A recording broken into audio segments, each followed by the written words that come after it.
Yang mini-mini ya kan, lu pilih mana nih? Yang mini apa yang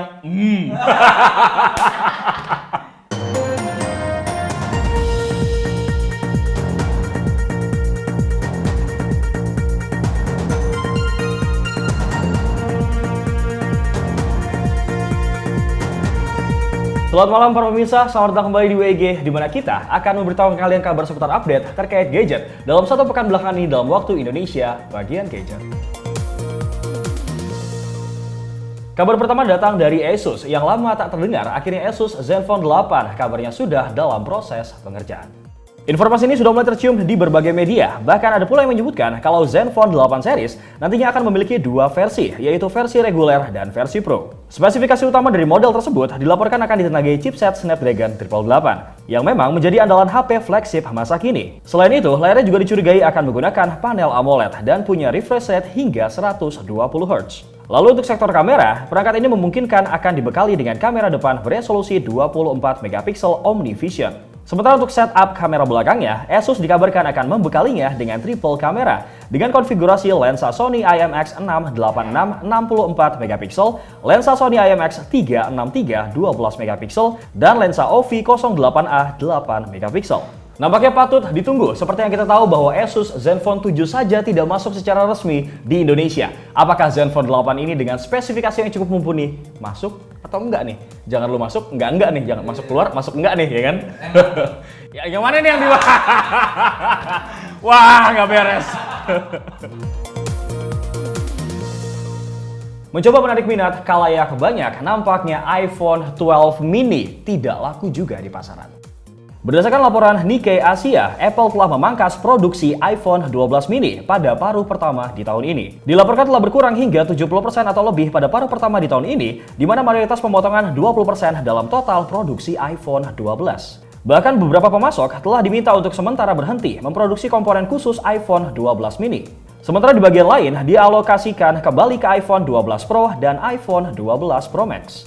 Berdasarkan laporan, iPhone 12 mini tidak terjual sesuai target Apple, lantaran konsumen lebih memilih perangkat iPhone 12, bahkan tak sedikit yang lebih berminat pada iPhone 11. Dalam data penjualan di Amerika Serikat pada paruh pertama Januari 2021 kemarin, oleh Counterpoint Research, penjualan iPhone 12 mini hanya mencakup 5% dari seluruh varian iPhone 12 yang terjual di negara paman Sam tersebut, di mana penjualan tersebut lebih sedikit dari varian lainnya. Nampaknya agak sedikit membingungkan, di mana biasanya yang mini-mini itu memang lebih lincah, lebih cihu ya kan, lebih menggigit gitu bro.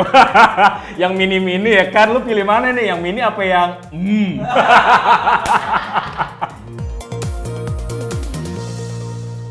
Baru saja rilis secara resmi di Indonesia, nampaknya Xiaomi Mi 11 sudah mendapatkan banyak keluhan terkait cepat panas.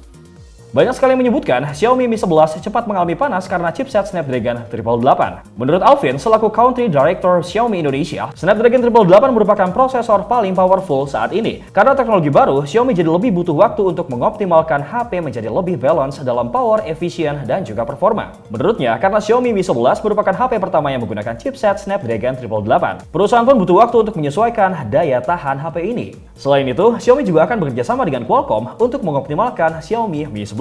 Bukan hanya pengaruh chipset saja yang membuatnya jadi cepat panas, HP ini juga jadi cepat panas karena menggunakan banyak teknologi terbaru, mulai dari arsitektur yang paling kencang dan canggih yang membuatnya butuh waktu untuk perbaikan melalui update baik dari segi software dan juga sebagainya. Kemudian faktor yang mempengaruhi selanjutnya, bagi siapapun yang sudah pernah melakukan pengujian pada HP ini dan berada di lingkungan dengan suhu ruangan mencapai 40 derajat, maka hal ini bisa mempengaruhi pada Xiaomi Mi 11. Namun menurut Alvin sendiri, untuk daerah Asia ternyata sudah sangat recommended dengan chipset Snapdragon 888 karena suhunya tidak begitu panas dan dibandingkan dengan beberapa negara lain yang mempunyai suhu di atas rata-rata. Hai Ko Alvin, nampaknya Ko Alvin perlu memasukkan bye-bye fever di dalam paket pembelian Xiaomi Mi 11. Biar nggak panas bro, dikompres pakai bye-bye fever bro. Untuk Deadwood Noob. Masukin paket pembeliannya Ko Alvin. Setelah mengalahkan Master Catur Internasional Levi Rosman alias Gotham Chess, Dewa Kipas alias Dadang Subur secara resmi telah diblokir oleh situs chess.com. Pemblokiran ini terjadi dikarenakan Dewa Kipas yang merupakan pemain catur asal Indonesia diduga berbuat kecurangan yang melanggar aturan fair play situs chess.com. Namun banyak juga yang mengira kalau pemblokiran tersebut terjadi karena banyaknya laporan dari penggemar Gotham Chess yang tidak terima idolanya tersebut mengalami kekalahan. Karena pemblokirannya tersebut, Dadang Subur pun mengatakan kalau ia mempersilahkan Master Catur Indonesia untuk datang ke rumahnya untuk bermain bersama-sama dan disiarkan secara langsung agar masyarakat luas bisa melihat hasilnya. Karena mulai banyaknya pemberitaan yang beredar, YouTuber ternama Deddy Corbuzier pun akhirnya memfasilitasi laga catur antara Grandmaster Iren Karisma Sukandar dan Dewa Kipas alias Dadang Catur. Bahkan dalam pertandingan tersebut terdapat juga hadiah yang cukup menggiurkan, mencapai 300 juta rupiah. Total hadiah tersebut dengan rincian pemenang akan mendapatkan 200 juta dan yang kalah akan mendapatkan 100 juta rupiah. Jadi kesimpulannya siapapun yang menang ataupun siapapun yang kalah tetap saja dapat duit. Lumayan 200 juta, 100 juta. Atau siapapun pemenang ataupun yang kalah ya kan minumnya tetap teh botol sosro.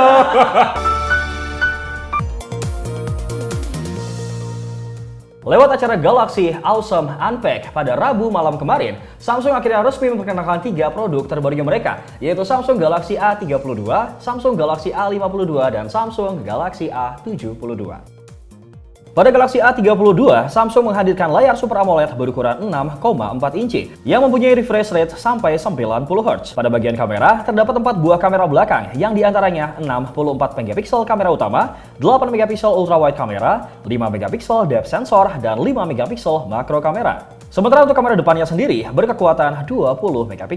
Samsung sendiri mempersenjatai Galaxy A32 dengan chipset Helio G80 dan opsi RAM 6GB dan juga 8GB, serta memori internal sebesar 128GB. Pada sektor baterai, Samsung Galaxy A32 dibekali dengan baterai berkapasitas 5000 mAh dengan dukungan teknologi 15W fast charging. Lalu untuk Galaxy A52, dapur pacunya didukung oleh chipset Snapdragon 720G dengan RAM sebesar 8GB. Berbeda dengan Galaxy A32, Galaxy A52 memiliki dua pilihan memori internal, yaitu 128GB dan 256GB. Pada bagian kamera belakangnya, Samsung menyematkan kamera utama beresolusi 64MP yang diikuti 12MP ultra wide angle kamera, 5MP makro kamera, dan 5MP depth sensor kamera. Sementara untuk kamera depannya sendiri beresolusi 32MP. Untuk layarnya sendiri, Samsung membekalinya dengan panel Super AMOLED seluas 6,5 inci yang mempunyai refresh rate sampai 90 Hz. Akan tetapi pada sektor baterai, Galaxy A52 hanya dibekali dengan baterai berkapasitas 4500 mAh yang didukung juga dengan teknologi 25W fast charging. Dan uniknya, Galaxy A52 sudah mengantongi sertifikasi IP67 yang membuatnya tahan dengan percikan air ataupun debu. Sedangkan untuk Galaxy A72, Samsung menyematkan chipset Snapdragon 720G dan RAM sebesar 8GB, serta dua pilihan memori internal yaitu 128GB dan 256GB. HP ini menawarkan panel Super AMOLED seluas 6,7 inci yang mempunyai refresh rate sampai 90 Hz. Sedangkan untuk bagian baterai, HP ini punya kapasitas baterai sebesar 5000 mAh. Sudah didukung juga dengan teknologi 25W fast charging, sehingga tidak membutuhkan waktu lama dalam hal pengisian daya. Untuk komposisi kamera belakangnya, terdapat 4 buah kamera yang terdiri dari 64MP kamera utama, 12MP ultra wide kamera, 8MP telefoto kamera, dan 5MP makro kamera. Sedangkan kamera selfie-nya sendiri berkekuatan 32MP. Layaknya Samsung Galaxy A52, Galaxy A72 pun sudah mengantongi sertifikasi IP67, sehingga membuatnya tahan akan percikan air dan juga debu. Berbicara soal harga, Galaxy A32 varian 6/128GB akan dibanderol dengan harga 3,5 juta rupiah. Sedangkan untuk varian 8/128GB, Samsung membanderolnya dengan harga 3,7 juta rupiah. Lalu untuk Galaxy A52, Samsung membanderolnya kurang lebih dari 4,9 juta rupiah untuk varian 8/128GB dan 5,3 juta rupiah untuk varian 8/256GB. Sedangkan untuk varian Galaxy A72, Samsung membanderolnya mulai dari 5,9 juta rupiah untuk varian 8/128GB dan 6,3 juta rupiah untuk varian 8/256GB. Ini A32 mahal tahu, masa pakai G80 3 jutaan bro? Bisa yo Samsung yo, kasih yang lebih murah lagi yo, biar pada lumayan bro, kantongnya biar pada nggak kekuras gitu kan. Kalah sama Realme Xiaomi masa. Canda Samsung. Kalah sama Infinix. Aldo, kalah lu, mampus nggak lu tuh Aldo. Setelah banyaknya rumor yang beredar tentang pemberhentian produksi Samsung Galaxy Note, akhirnya pihak Samsung angkat bicara. DJ Koh selaku CEO divisi IT dan mobile Samsung mengatakan kemungkinan di tahun ini Samsung tidak akan merilis seri Galaxy Note. Hal ini karena kurangnya stok chipset yang cukup parah serta berbenturan dengan produk yang sudah ada saat ini yaitu Samsung Galaxy S21 series. Walaupun Samsung memiliki chipset Exynos, akan tetapi Samsung sampai saat ini masih bergantung pada produsen komponen pihak ketiga seperti Qualcomm. Meskipun timeline peluncuran Samsung tahun ini tidak menghadirkan Galaxy Note, DJ Koh menekankan kalau Samsung tetap akan menghadirkan pengalaman S Pen dan berencana mengeluarkan Galaxy Note pada tahun yang akan datang. Meskipun jadwalnya akan berbeda dari tahun-tahun sebelumnya.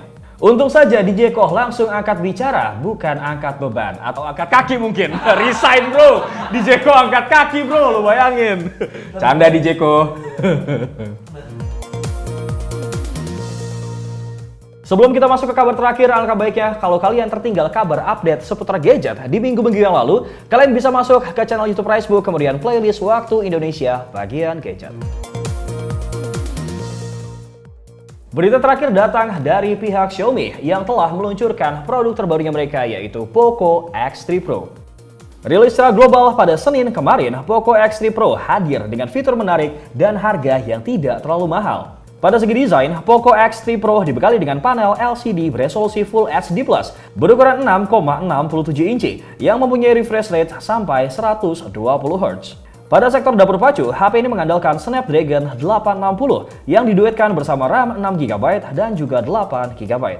Dan dipadukan juga dengan kartu grafis Adreno 640. Sedangkan pada bagian kamera, seri Poco terbaru ini dipasangkan pengaturan quad kamera dengan lensa utama 48MP, 8MP ultrawide, dan juga dua sensor 2MP. Lalu untuk kamera selfie-nya sendiri memiliki resolusi 20MP. Beralih ke sektor baterai, Poco X3 Pro dibekali dengan baterai berkapasitas 5160 mAh yang sudah support teknologi 33W fast charging. Dengan spesifikasi yang ada di atas kertas tersebut, Poco X3 Pro varian 6 per 128GB dibanderol dengan harga €249 atau berkisar 4,3 juta rupiah. Sedangkan untuk varian 8 per 256GB dibanderol dengan harga €299 atau berkisar 5,1 juta rupiah.